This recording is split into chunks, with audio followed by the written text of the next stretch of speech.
حضرت عائشہ رضی اللہ تعالیٰ عنہا سے روایت ہے، وہ نبی کریم صلی اللہ علیہ وآلہ وسلم کے ساتھ ایک سفر میں تھیں۔ فرماتی ہیں کہ میں نے حضور کے ساتھ دوڑ کا مقابلہ کیا تو میں آپ سے آگے نکل گئی اور جیت گئی۔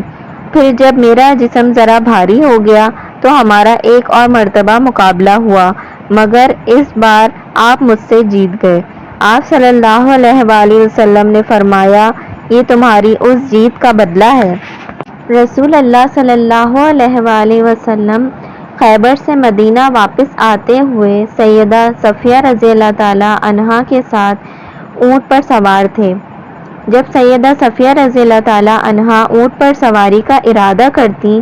تو رسول اللہ صلی اللہ علیہ وآلہ وسلم اونٹ کے پاس اس طرح بیٹھ جاتے کہ اپنا گھٹنا مبارک کھڑا رکھتے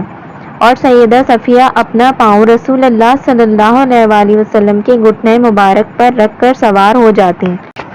حضرت معاویہ رضی اللہ تعالیٰ عنہ نے عرض کیا، اے اللہ کے رسول، ہماری بیویوں کا ہم پر کیا حق ہے؟ رسول اللہ صلی اللہ علیہ وآلہ وسلم نے فرمایا،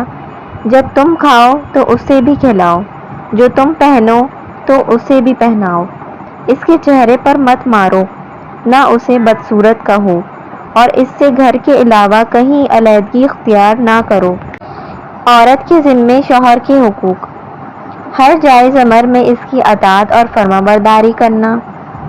شوہر کی مالی حیثیت سے زیادہ خرچ کا مطالبہ نہ کرنا، شوہر کو جس کا گھر آنا ناپسند ہو اس کی اجازت کے بغیر نہ آنے دینا،